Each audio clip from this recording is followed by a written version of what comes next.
Hi, everyone. My name is Stephanie Reese, and I have the honor of welcoming you all to our talk today, The Past and Future in Harmony, Exploring Scientific Innovation in Art and Music. As mentioned, we are a part of the Yale Science Communication graduate student group, and this is part of a series known as Science in the News. Science in the News is a talk series where groups have been presenting all across different libraries in Connecticut to talk about science and math that you might see in your modern news stories or in your everyday life. So how this talk is going to run is we have three wonderful presenters who are going to give about 15-minute talks. And we're going to ask that you hold your questions until the end. You can feel free to type your questions in the chat and we'll answer them at the end. Or if you want to ask your question in person or with your video on or just ask us anything, we'll ask you to hold those until the very end. So now, without further ado, I'm going to give you a little introduction to our talk by first introducing you to a common misconception in everyday society, which is the fact that people consider themselves to be either left-brained or right-brained. This misconception is brought on about by the separation of two topics. Those topics are math, which is the study of numbers and shapes and the relationships between them, and art, which is the use of self-expression and creativity to create things like theater, music, and paintings. And when you think about these two topics, you yourself might believe that these two topics are very separate from one another. For example, you might not be thinking of your next Picasso painting when you're doing your algebra. But upon closer examination on these two topics, we begin to see that there is actually an overlap between them. Well, what is this overlap and what relationship exists between these two topics that lead to modern everyday advances? Well, we can look no further than the history of art itself to begin to see examples of this crossover. Starting with the Renaissance, we see people were painting on walls and canvases, and now thinking about modern day technology, we see the use of 3D animation in your favorite Pixar films. Or maybe you think about the music scene, where we think of classical instruments like the harp or the violin to more modern day instruments like the electrical guitar or the electric keyboard.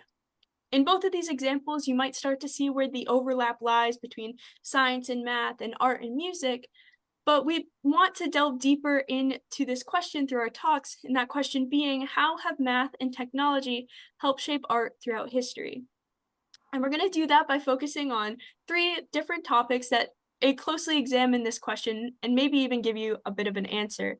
Those topics being looking at the golden ratio, which is the study between the relationship between art and math, then moving into AI and art and understanding how modern technology has shaped the modern art scene, and then lastly looking at the theremin and understanding how science and technology have shaped music. And now I have the honor of introducing you to our fabulous speakers for the day who will be talking about these different topics. First, we're going to hear about the golden ratio from Shannon Henry. Shannon is a second-year Ph.D. student in microbial pathogenesis, and she's studying unique viral proteins and how they contribute to the viral life cycle. And her fun fact is that she does indoor rock climbing, but is terrified of climbing on real rocks. Next, we're going to hear from Alvin Shi, who will be talking about AI in art. He is a fourth-year computer science PhD student who is studying physics simulations and computer graphics, and his fun fact is that he can swim. And lastly, we're going to be hearing from Anna Curtis. Anna is a second-year chemistry PhD student who will be talking about the theremin. She studies protein shape and function using novel techniques that measure how proteins interact with infrared light. And her fun fact, which is very fitting for her talk, is that she's very passionate about music, as both her mother and grandmother were pianists and music teachers, and she even earned a minor in music in undergrad. And so now, without further ado, I will stop sharing my screen and we will hear our first talk from Shannon Henry. Okay, thank you, Stephanie. Give me just a second to share my screen.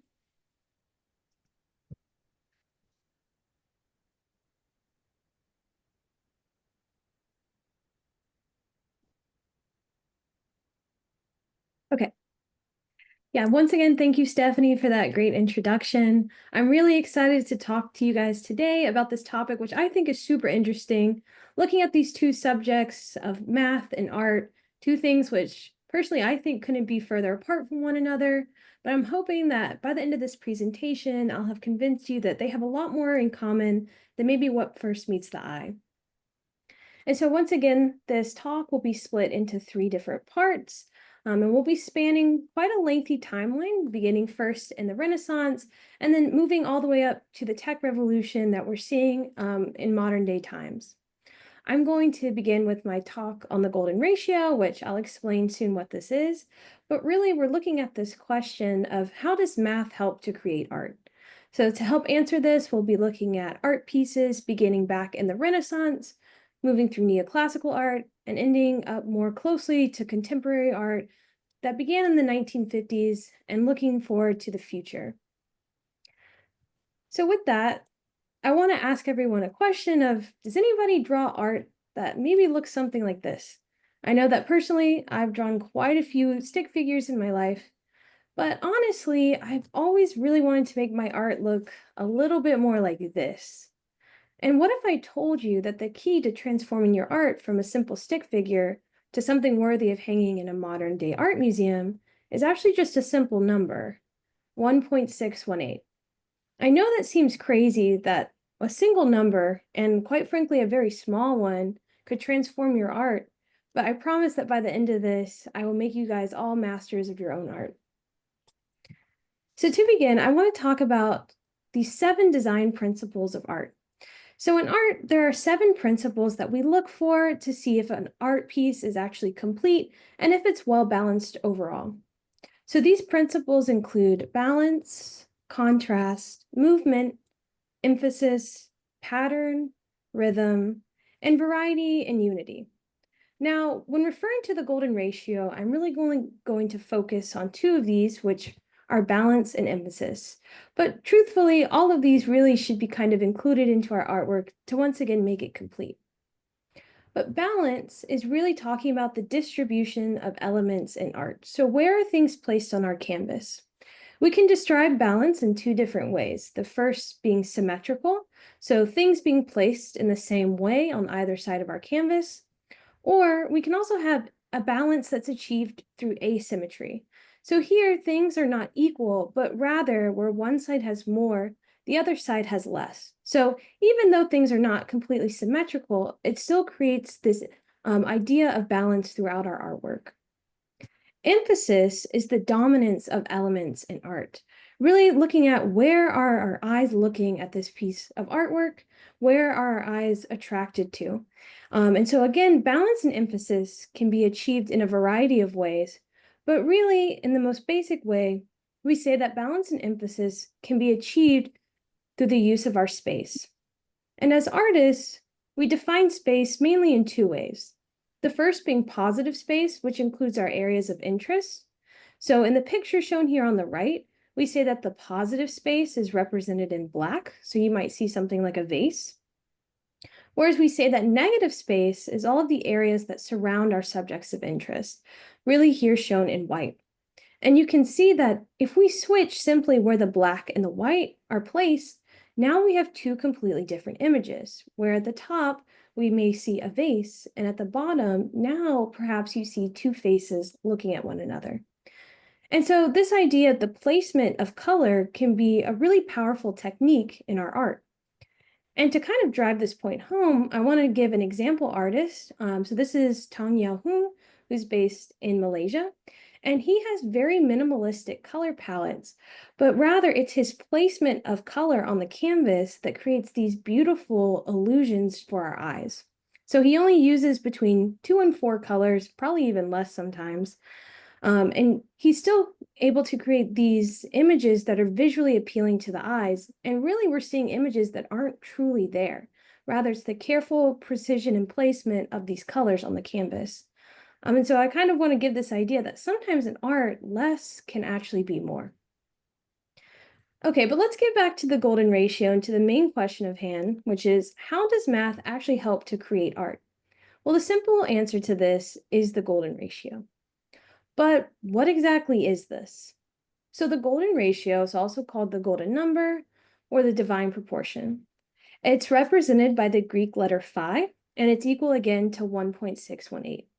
But really, the golden ratio is a mathematical way to determine harmony and balance, specifically within our art.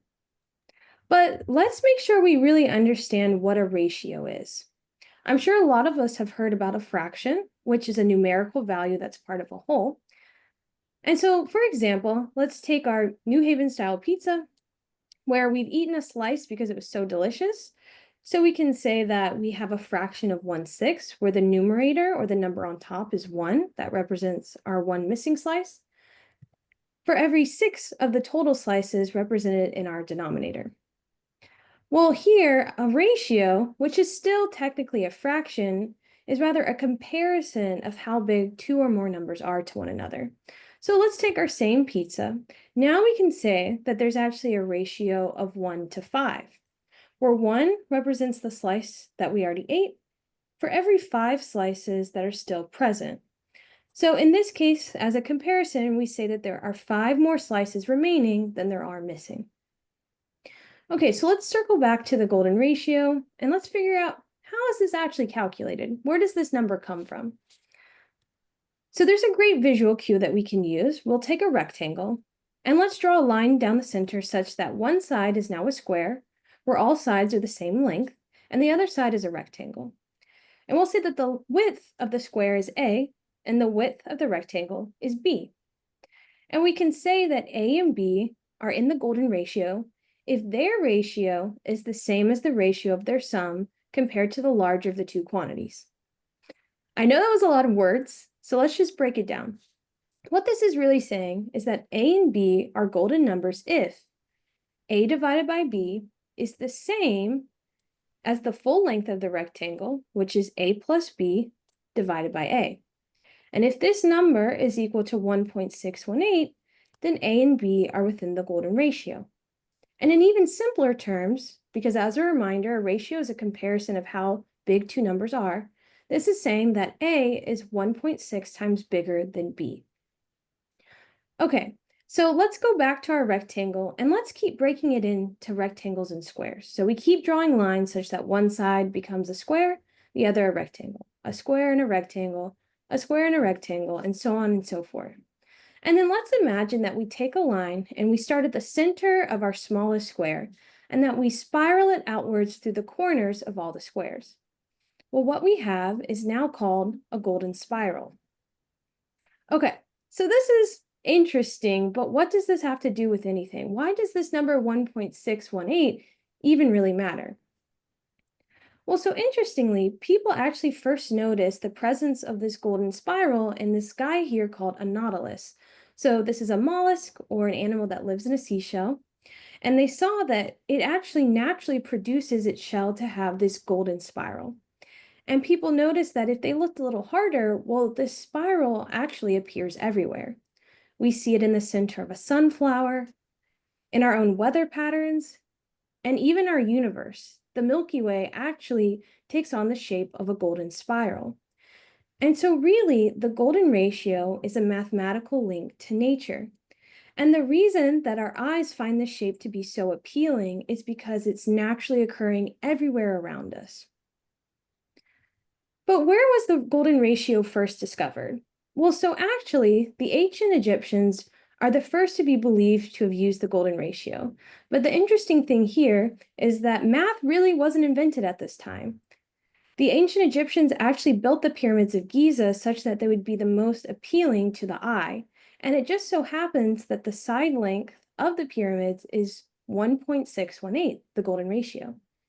And this actually also occurred with the Greeks, where they, again, didn't quite know how to define mathematically the golden ratio, but they understood what it was as a concept.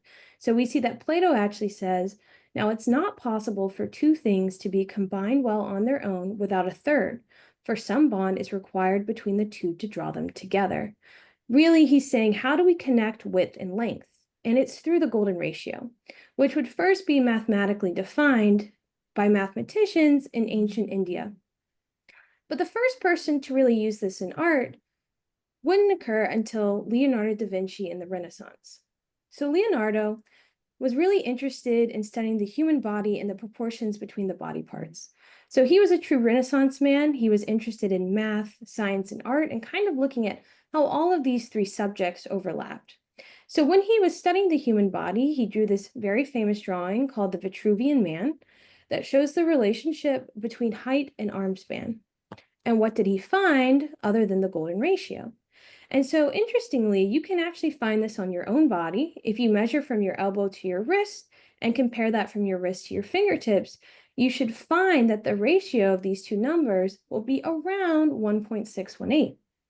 And in fact, you can also look at any human face, try drawing or take the width versus the length. And once again, we should also see this number appear, but also try drawing a rectangle that spans from the forehead to the chin. Draw a line where the eyes fall, and you'll see that you actually have what's called a golden rectangle, as I showed before. So once again, the golden ratio appears everywhere, and Leonardo was kind of the first person to discover that it naturally occurs within the human body. So knowing this, Leonardo applied this in probably the most famous painting of all time, which is the Mona Lisa. And you can see that when we apply our golden spiral, the center of the Mona Lisa's face falls right at the center of the golden spiral. And so really, Leonardo shows that the golden spiral actually represents positive space.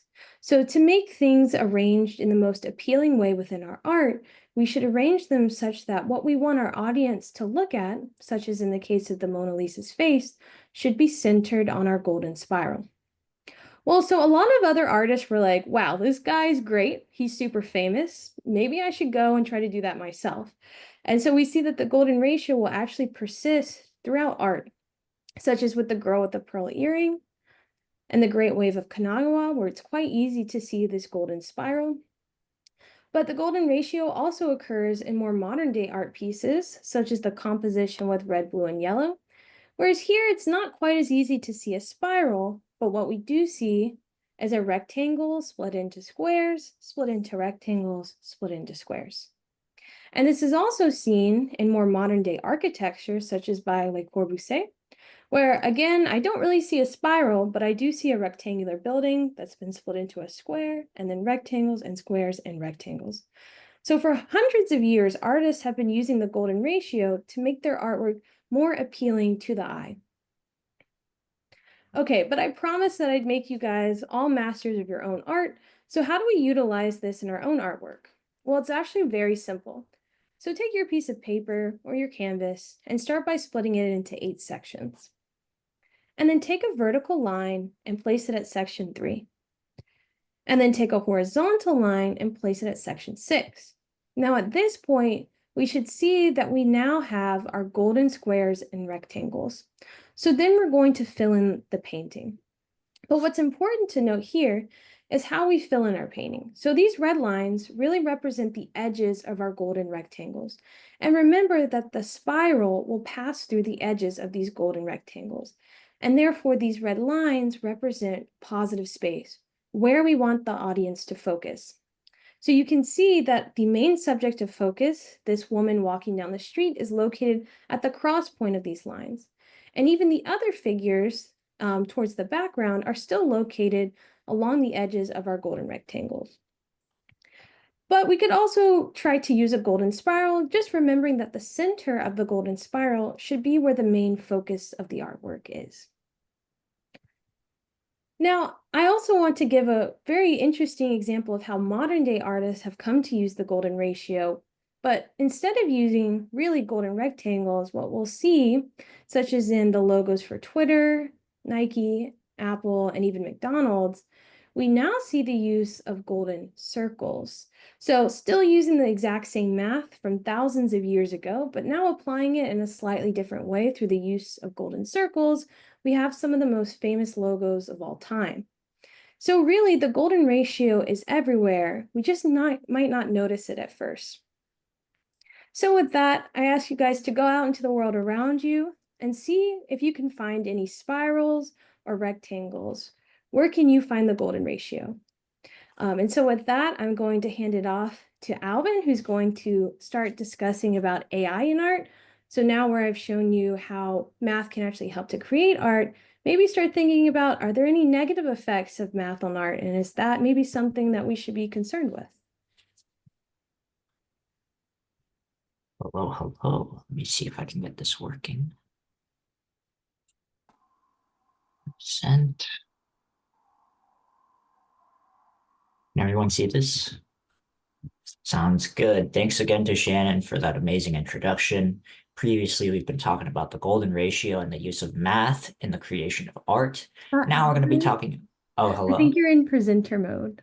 Oh, okay. So let me see. How do I reverse this? I think it might be display settings. Yeah. Oh, interesting. Okay. There we go. How's this? Good. We were previously talking about how math informs the creation of classical art. Now we're going to be talking a little bit about digital art communities and contemporary online art on the internet and how AI has been affecting it. This is a golden spiral overlaid on the Mona Lisa. And as technology has developed into our modern times, we have a lot of other tools that can help people create art. This, for example, is Steve Jobs posing next to a, I believe, original Apple computer, showcasing one of the first art programs ever made, Mac Paint. On it, you can see a little Eastern style portrait of a woman. The practice of doing art digitally is pretty well known. There are lots of tools that technologists and computer programmers have created in concert with artists to help them actually make new forms of art. Over here, we have a little animated GIF showing a person holding a digital stylus, painting on a equally digital program on an iPad. Using some tools, you can actually set up a symmetry pattern. So instead of having to manually draw out 8 petals for a flower, for example, you only need to draw out 1, which can be pretty useful. Additionally, the advent of technology has helped with the creation of completely new art categories, 3D art and the art of digital animation, and developed entirely alongside the increase of computing power that we have had in the sort of 21st century. Blender is one such digital art program that is uniquely focused on just the creation of 3D art and 3D animation. Recently, some folks used Blender to actually win an Oscar. There's a movie called Flow that's out right now that was made entirely using Blender. This was considered special because a lot of other previous animated movies, such as those made by Pixar and Disney, were created using programs that are entirely proprietary to those companies. Blender, on the other hand, is entirely free, and I actually have it downloaded on my computer right now. And you guys can also have it downloaded on computers as well if you're interested in that kind of thing. Now we come to the main topic of this presentation. We have AI art, which is making a lot of rounds in the news, or has been making a few rounds in the news. There are some other pieces of AI that are also pretty interesting to folks. This is one such website that uses AI art. I typed in the sentence "draw a cat." I waited for the loading bar to finish, and then I get served up a bunch of drawings of cats and made a bunch of examples here for me. Just sort of scrolling down and browsing, you see the program actually generated a lot of images given my textual prompt of asking it to draw a cat once again. A lot of folks are understandably pretty excited about this development. This person with a Ph.D., Michael Firmowitz, is saying that AI is a democratization of art, that AI is a revolutionizing of the creative landscape.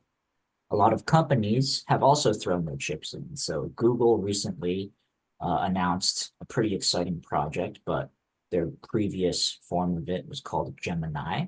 Gemini, one of its primary functions is given a bunch of text prompts, generating some sort of artwork. We also have another company, OpenAI, whose primary product, DALL-E, generates art from text input. So those two images down there are the text prompt, I believe, something like a basketball player does a slam dunk in the style of like an exploding galaxy or something. I think that was the actual text prompt that was used to generate that piece of artwork. Pretty exciting, right? You know, this is something anyone can just type in with words and then get a very, you know, pretty artistic looking image out on the other end. Is this the democratization of art? I would argue, you know, probably not. But the main thing that I sort of want to demonstrate here with this presentation, or at least try to convince you folks of, is that DALL-E, Google's Gemini, all of these other art programs are not precisely the same sort of technological development that will, let's say, unequivocally improve the digital art community, as opposed to all of these other sorts of things, you know, not exactly the same as Mac Paint or Procreate in terms of that 2D art program or Blender. But what do I mean by that? How do we even begin to unravel that statement? Well, first we need to understand how AI art actually works. How does an AI, given just some text that some user types in, a nice artistic looking image on the other end? We're not going to go into too much fancy mathematical detail. I could scare/bore some of you guys with words like stochastic gradient descent and other things, but we're going to work with a sort of extended factory metaphor. A bunch of very smart CS people sort of mathematically can guarantee you that there is this machine that has a bunch of knobs on it. And this machine, this factory, once you have all of the knobs set up correctly, we'll be able to do the exact task I described. It will be able to take in a bunch of text and then generate an image according to that text. The only issue with this is that it's not really entirely possible to calibrate this machine manually. There are a bunch of knobs. What I actually mean is on the order of billions and billions of knobs that would be impossible for any amount of humans to actually calibrate and test in any reasonable time frame. So what we do instead is we take a bunch of examples of the task that we want this machine to do. In our case, we take a bunch of artwork sourced from the internet and generate very long-winded textual descriptions of those pieces of art. Using that set of data, we do what's called AI training, which is a process that does a lot of math on the back end to automatically twist all of these knobs until you do get the calibrated form of this machine. And once you have this calibrated piece of AI, what will happen is that you put in any text that you want on the input end, and then this factory, this AI art generation machine, will draw you a picture of a cat, much like that website did.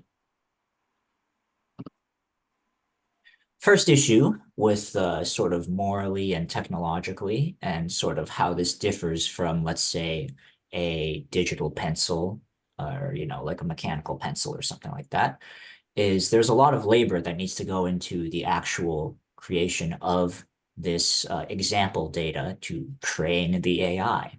When I said, you know, take a bunch of images off the internet and create a bunch of tedious, long-winded paragraph descriptions of that artwork, what I meant was actually companies like Amazon and Google and outsourcing companies have cropped up that hire folks for $2 an hour on average to spend 18 hours every day going on the internet and actually just monotonously looking at pieces of artwork and generating these descriptions by hand. Definitionally, you can't really get a computer to do this task automatically for you. It's part of why you want to actually train a computer to do this in the first place, is that it's a task that hasn't been done before. Folks have, you know, tried to automate this section of the pipeline. Some AI websites out there do take in digital pieces of art and then generate very long-winded paragraph-long descriptions of that art. There's been a lot of research out there that basically says that if you use AI to train new AI, the resultant AI will slowly get worse and worse and worse at doing the task that you want it to do. So indeed, actually generating new training data for these AI to train off of has to be a human task. And a lot of that work gets done in places where, let's say, labor protection laws aren't very good for people. Issue 1. Issue 2 is that the actual quantity of this data is so large that we and our data are also starting to get sucked into it. This is the terms of service for previously Twitter, now X, basically saying that anything that you post up there is free for the taking for X's AI project. So that is to say digital artists who like to just post tweets of their art and, you know, be excited and build up followings, make communities. All of that is just slowly getting surveilled and then crunched up into a training data set for some AI. When I said a metaphor of a factory, I did actually want to draw a comparison between factories of old and, you know, actual factories, I suppose, in terms of these programs. A lot of these things, DALL-E, Grok, do not actually run on a single person's laptop. These big art programs actually need to take up so many machines that you have entire warehouses devoted just to computing out images given text input. So that's a lot of space. That tiny white speck over there in that top right image is a boat. I mean, that's a very large data center. And those houses over there look to be like 2 or 3 stories in some cases. That data center is, that's not even the whole data center. So these guys take up a lot of space. Additionally, these AI programs take up a lot of electricity. Google and Microsoft outpaced a bunch of other countries over here, Jordan, Iceland, Ghana, Puerto Rico, Croatia, in their annual electricity usage. One interesting sort of one interesting fun fact is that simply typing in a single prompt into a computer to actually generate a piece of art for you takes up about the same amount of electricity as charging a regular smartphone from 0 to 100. So with some concerns about energy usage, you know, it's quite worrying that we're using a lot of it to just make, you know, art, make a computer do art for us, one could say. Additionally, in terms of resource consumption, these programs also take up a lot of water. These data centers need water to cool their machines. Google, in a sustainability report, said that it used up 23 billion liters of water over 2023. 80% of that water was drinkable water, which is quite scary. Just as a comparison, Pepsi used less than 23 billion liters of water in that same year. So at least we can tell that Pepsi is using some of that water to make Pepsi. So Google uses more water than Pepsi, which is pretty wild. This is just for the process of AI art and actually powering all of its AI that do these tasks. All of these issues could get solved one day, you know, technologically speaking, right? So even if all of those do get solved, I do want to bring up a few more kind of communal and moral issues that might come with using AI art that distinguish it from simply picking up, say, a mechanical digital pencil. One such incident happened over Twitter, I believe, about a month ago. Sam Altman recently bragged about how the new version of ChatGPT was capable of taking photos and then filtering them to make them look like still frames from Studio Ghibli. Studio Ghibli is a well-known Japanese animation studio that has made very highly acclaimed movies like Spirited Away and Ponyo and stuff like that. When asked about his opinion on AI, Hayao Miyazaki, one of the founders of Studio Ghibli and one of its principal animators, said, "I would never wish to incorporate this technology into my work at all. I strongly feel this is an insult to life itself." He was actually a bit ahead of the ball on that one. His opinion on AI was sourced from a much, much less capable version of the technology. So he'd probably be even more angry about these so-called Ghibli filters. a bit of an extended example, we have Keith Haring here, who is known for his very incredible pop art. One particular piece of his is called Unfinished Self-Portrait. Keith Haring very sadly died of HIV/AIDS, and one of his final pieces of work was this unfinished self-portrait, which he left purposefully unfinished in this state for display. It sort of has his signature pop art style, but instead of fully finishing the canvas, he just sort of left the bottom 3/4 empty and sort of jagged cutoff as a sort of metaphor for how he felt about his situation and his life just kind of getting cut off by this communicable disease.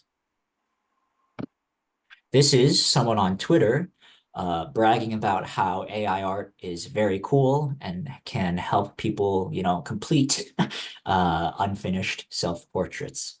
One thing I would like to point out here, beyond how sort of disrespectful this is to Keith Haring's artistic intentions, is that, sort of the action of art making is being reduced to the algorithmic creation of markings on a image.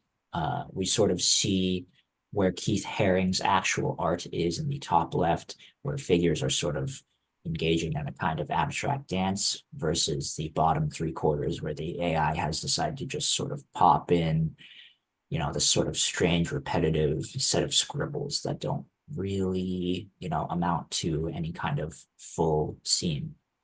But, the message sort of got destroyed, and it's quite sad. And kind of as we use these tools, we also sort of are ourselves kind of absorbing the ideologies that they are most easily used for.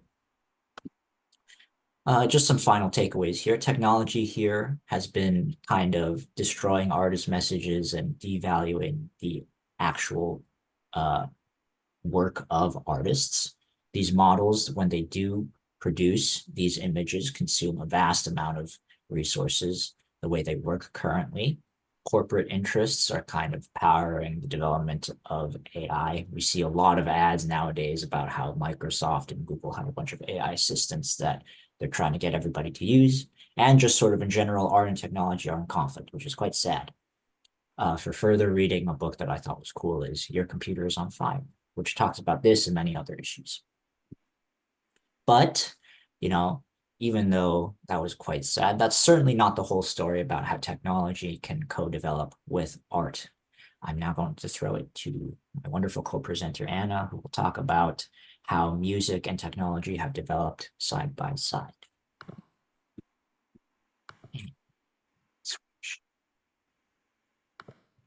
Hi everyone, my name is Anna and I will be giving our final talk for today. Give me just 1 second to get set up here.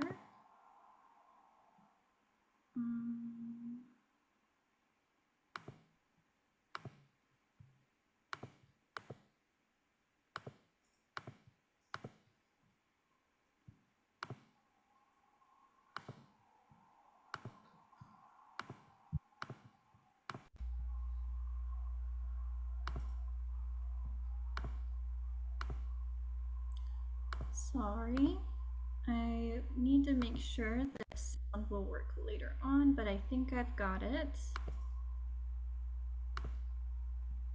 Okay. Can everyone see everything okay?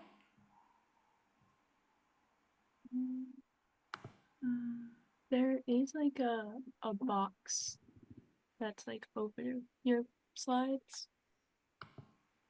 There's a box. Sorry, what? Like there was like a gray box that was over like the bottom portion of your slides. Pick like the right-click menu. Let's, oops. Did that fix it or? Oh, there's still a bunch of, oh. There's like try. Oh wait, if you like move a slide. Sorry, everyone. This is being complicated.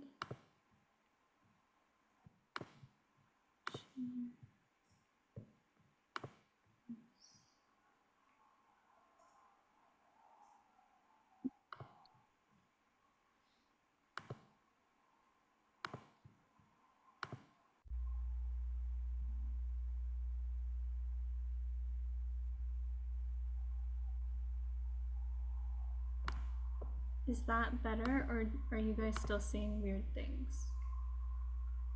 That's Oh, better. yeah, that's better. That's good. Sorry, I don't know what that was all about. Did that mess it up, what I just did? No, you're good. Okay, I'm so sorry, everyone, but I think we've got it all squared away now. As Alvin said, my name is Anna, and I will be giving our final presentation for tonight. So far we've kind of been wrestling with the implications of math, science, and technology in art.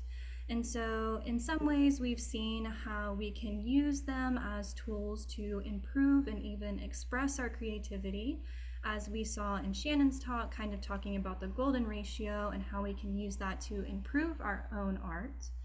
However, we have also seen how technological advancement can also dampen human creativity and potentially put people's and artists' jobs and dreams at risk. So I think, like, what is the answer to, is this technological advancement in art a good or a bad thing? And I'm hoping that we can get a little more clarity by looking at maybe a slightly different field of art, which is music. And so I would like to look at how technology has had an impact on music throughout history, and specifically honing in on the innovation of the theremin, which is considered the first electronic instrument.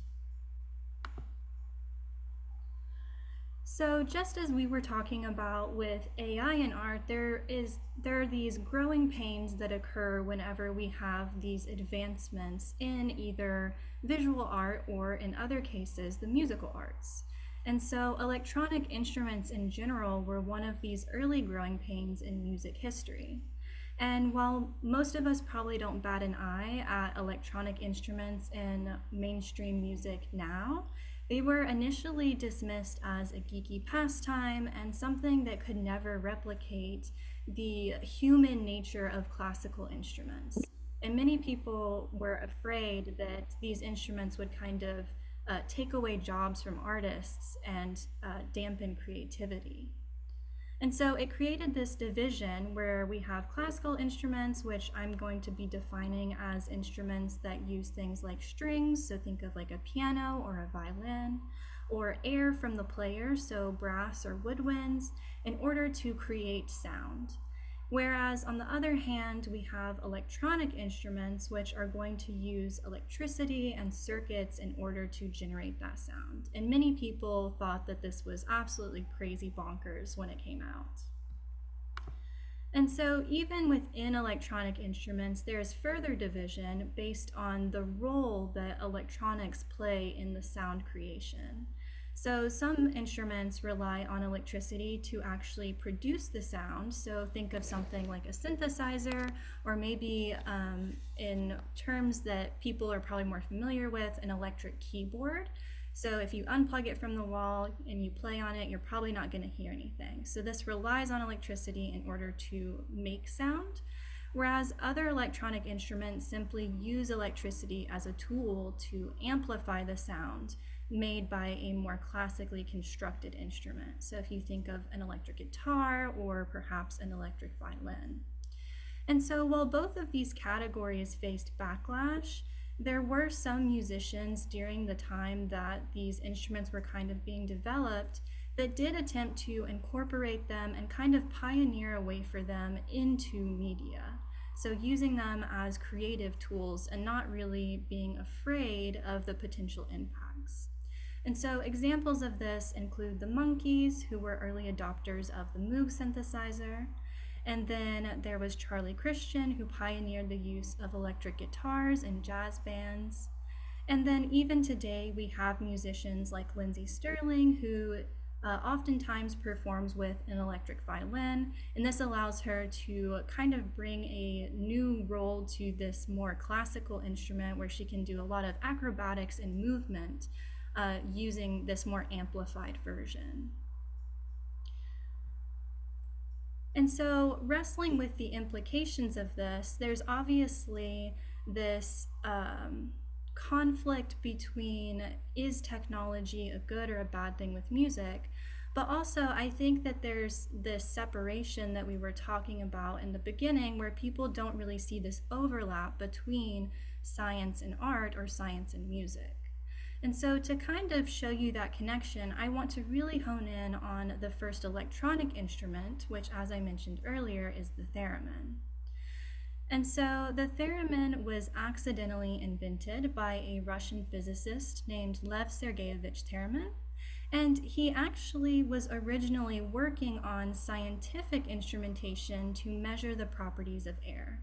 But instead, he kind of just stumbled upon this unique ability of the human body to interact with the energy produced by electronic circuitry.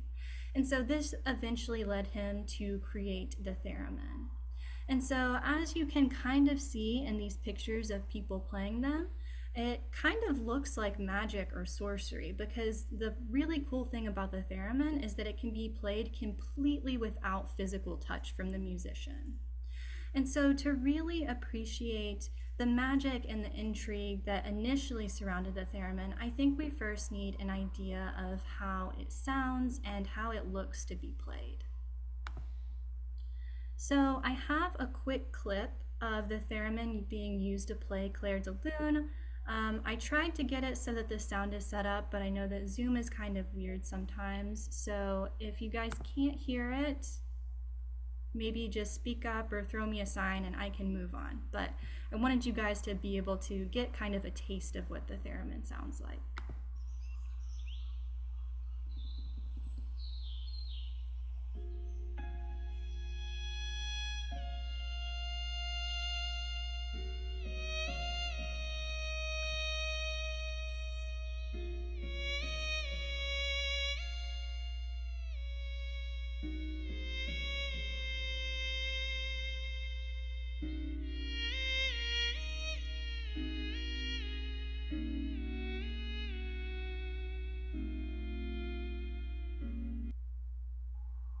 Okay, so now that you guys have had a little bit of experience with the theremin, I hope that you can really appreciate kind of the ingenuity and maybe even a little bit of the magic that comes from the creativity of this instrument. But I really want to dive into not only the creativity of this as an artistic expression, but also the creativity of the innovation behind the science that allows this to work. So I would like to take a moment to kind of look at how the theremin actually works. And so maybe we can look into the science behind its creation and the innovation that went into its discovery. But before we really get into the theremin, we need a good foundation of a few key concepts.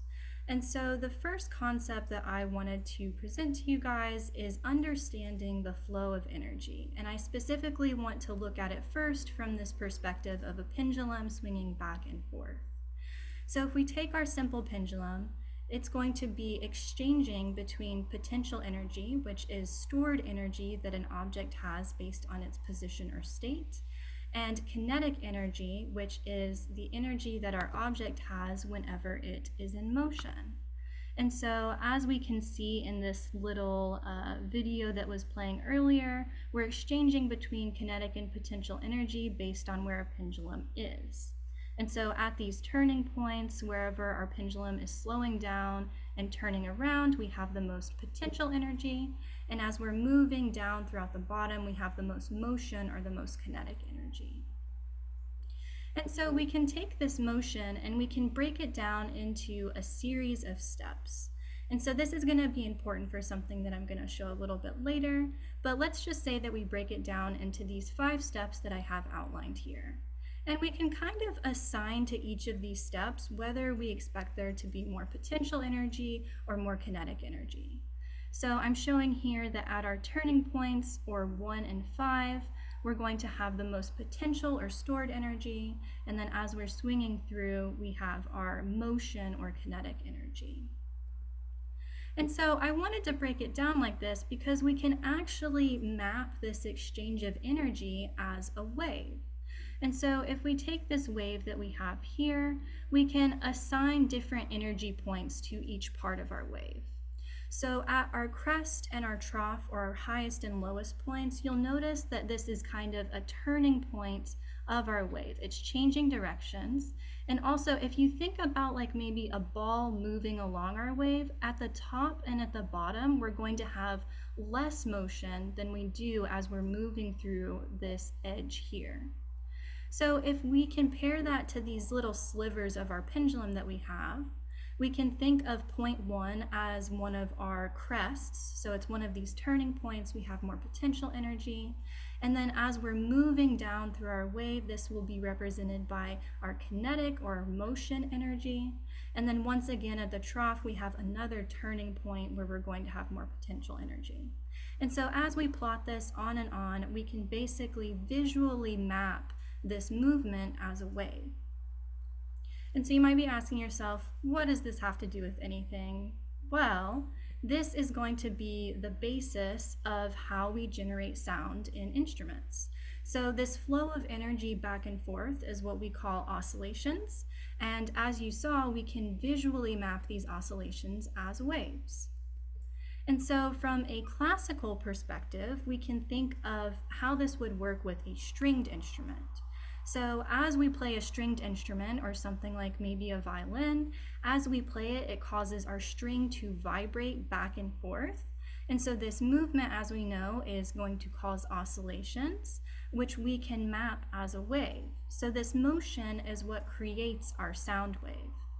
And it's important that we're able to represent our wave visually in this way, because based on the wavelength, which you can see here, that is going to determine the pitch that our instrument emits.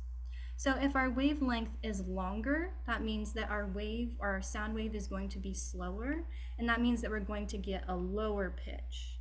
And then if our wavelength is shorter, that means that our wave will be faster, and this is going to give us a higher pitch. And so this is all well and good. We now have the foundation for traditional music, how sound waves are generated. But last time I checked, our theremin does not have strings, so it isn't really answering the question of how the theremin works. And so without strings or something along those lines, how are we creating these sound waves in our instrument? And so the answer to that for our theremin is that it instead uses a simple circuit in order to create this back and forth motion. And so our simple circuit has two components. The first is our inductor, which is this curly Q guy looking over here. And then our second component is our capacitor, which is represented by these two parallel lines.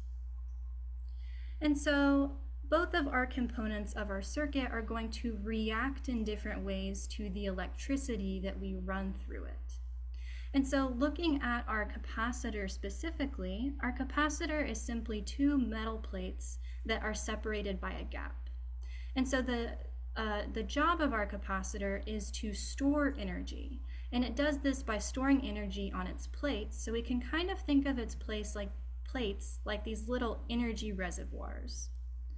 And so I don't want to get bogged down in the details of maybe the physics behind this. So I wanted to instead use an analogy to describe how we're going to be generating that back and forth motion.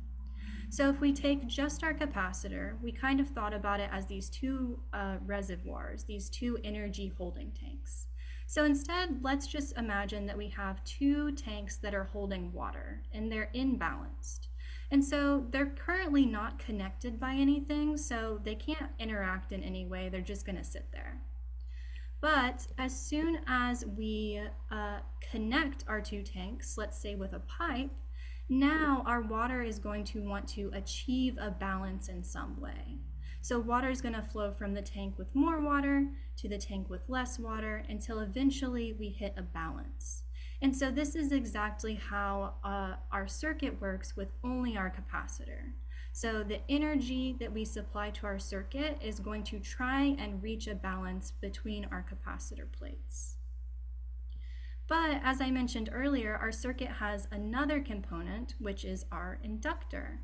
And so if we're using this same water analogy, we can think of our inductor as a water wheel that we're going to kind of stick in the pathway of that pipe. So just as before, water is going to flow with the tank from the tank with more water to the one with less water.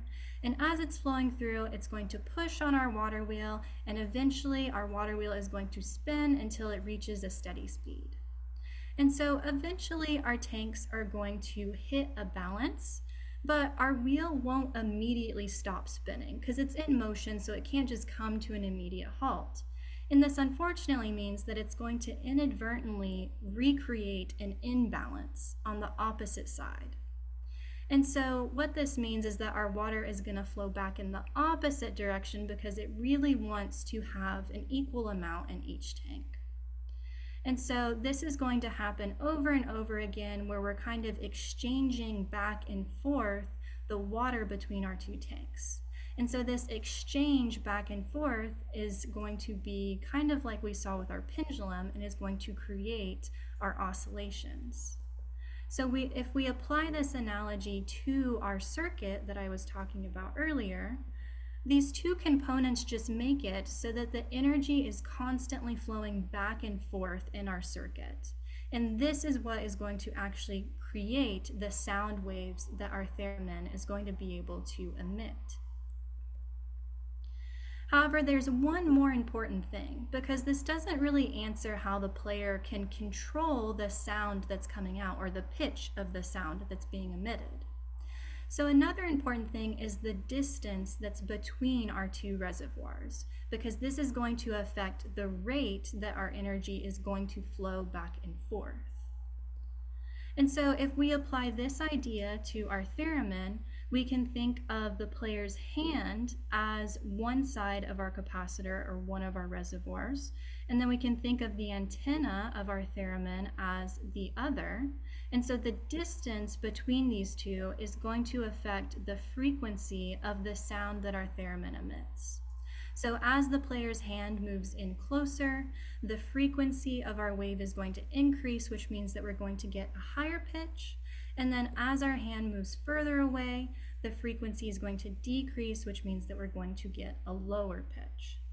And so this was just kind of a brief overview of how the theremin is able to be manipulated by the player without the player actually touching anything involved.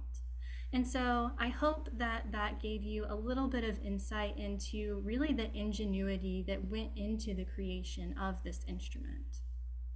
But I also want to look at some of the impacts of the theremin and what this type of innovation meant for the world of music. And so unfortunately, it did not alter the course of music history in the way that Lev Theremin expected. So he thought that this was the future of music, and that every family would have a theremin in their household by this time in the future. But that's obviously not true. I'm sure many of us have never seen a theremin in real life. But its principles did lead to new developments in both art and science, and so I do want to talk about those a little bit.